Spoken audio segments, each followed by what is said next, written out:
Good afternoon, good evening, whatever it is, wherever you are. This is John Paul Rai, and I'm coming to you from Tokyo, Japan. So first off, I want to give a shout out to two people who have been dropping a lot of comments recently, and one is Stole Cold Gamers, and the other is Mike Greaves. Thanks for those comments, love to hear it. The next shout out is for these two music channels, and to be 100% honest, I'm not sure exactly what genre. It kind of sounds like R&B, kind of beats, a mix of percussion and things like that. And if you guys are into getting some free music, check them out. It's Prod by Forest Road and Crimson the Beats. They've been helping support this channel for a little while, so there it is. And this video happens to be a suggested topic from Benjamin Keith. He's a commenter who has been dropping a lot of comments for my videos at Mad Talk TV and now over here, so I appreciate that, Ben. And the comments are very long, so in this case I cut out the part that I found to be relevant and also the part that he specifically asked me to cover. So let me read this just in case it's not very clear on the screen. Spread this far and wide, hacker. If the original trilogy base isn't reached and within the next 5 years, the prequel trilogy and sequel trilogy fan bases that now make up 95 to 99% of Star Wars fans will kill the brand forever.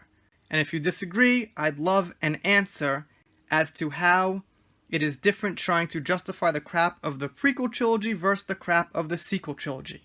I disagree with his percentage breakdown. I don't like percentage breakdowns too much unless we really have serious statistics behind them, but I guess that was just his way of saying a lot of them.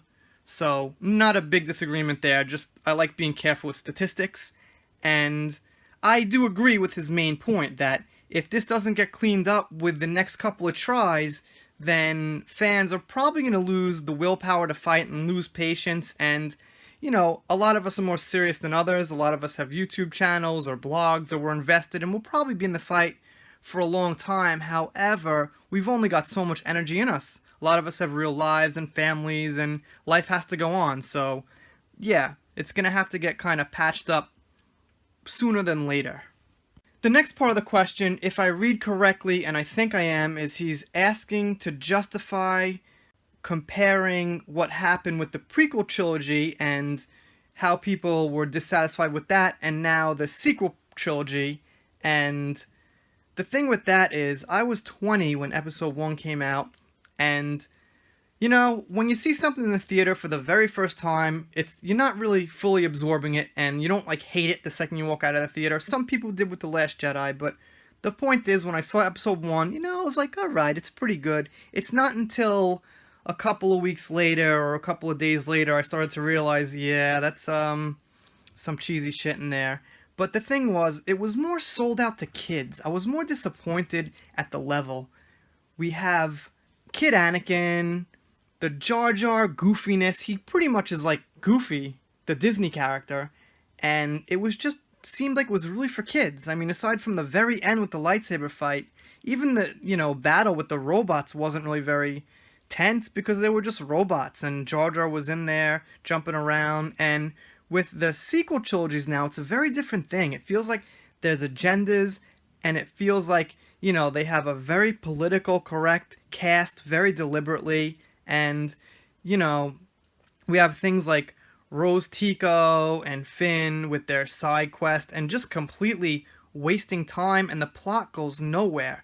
So with the prequels, they had a plot. They had a good core. There was nothing wrong with the plot. It could have been better. A few timelines could have been moved around and this and that. But the bottom line is, the prequels at the core had a good plot. And there wasn't really anything wrong with them except the presentation people didn't like, because again, people complained about the CGI. They complained that, again, like I said, it was childish, and it's just a very different type of complaint. You know, nobody was really complaining, oh, they ruined Ben, they ruined Yoda, you know, they ruined Boba Fett. I mean, some people thought these characters could have been done differently or better, but the point is, they didn't have like a Luke Skywalker thing where people just hated what was done with the character. And also Han Solo to an extent. I hate what was done with Han Solo. That's a whole different video, but I think he got it pretty bad too. Not as bad as Luke, but he got it pretty bad too. Leia, I mean, she was respectable, so they have the meme in there, but she still had a respectable role, so I can't quite say they ruined Leia. They just stained her up with that silly Mary Poppins thing.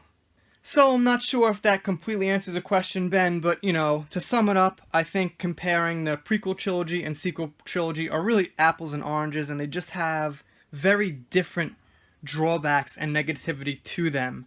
And I will say that episode 3 I thought was great, and I'll defend that till my last day. That was just a great movie.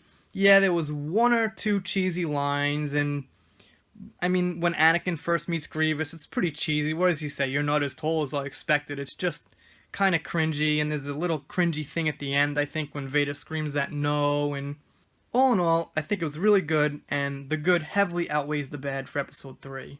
And because episode 3 was good, it's the only reason I save a shred of hope for episode 9, is because we've been here before. I guess, if you weren't there at the time of the prequels, now you're going through this for the first time. We went through this once. We had 2 bad movies. And at least at the time, they looked pretty bad to us. So at the time, we thought we had 2 very bad Star Wars movies, but apparently Lucas heard that, and he, was thinking, hey, I gotta make 3 good now, because people really didn't receive 1 and 2 so well, so I'm holding a shred of hope that that's what's gonna happen in this case. And I personally believe that there are people in Disney and Lucasfilms who just want to make money on 3, and they don't want the bullshit anymore, because they know there's fighting in the community, they know the fan base is divided. Solo sent the message out loud and clear, they lost money on a Star Wars movie, so, I'm going to hold out hopes that episode 9 might be good.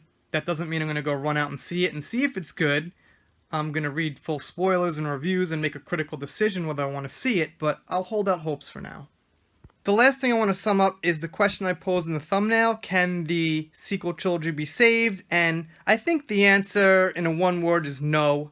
You can't make episode 9 that redeems and saves the first 2 movies, but if you make a really good episode 9, they fire the right people, hire the right people, write the right script, that's really going to help. And it's going to really help make up for some of it, and it's going to help core fans get their hopes up and get back into it and look forward to the future. So, that's all I got for today, and you guys could check out those music channels. I'm going to leave links in the description, and they're growing too, so if you want to go give them support, that would be nice. I'd appreciate that, and you could subscribe if you're a first-time watcher by clicking my Super Ray Sue icon, which is Ray with Supergirl's head, because I can't tell them apart, and I'm still waiting for someone to explain the difference to me, and I'll shut up now. See you next time.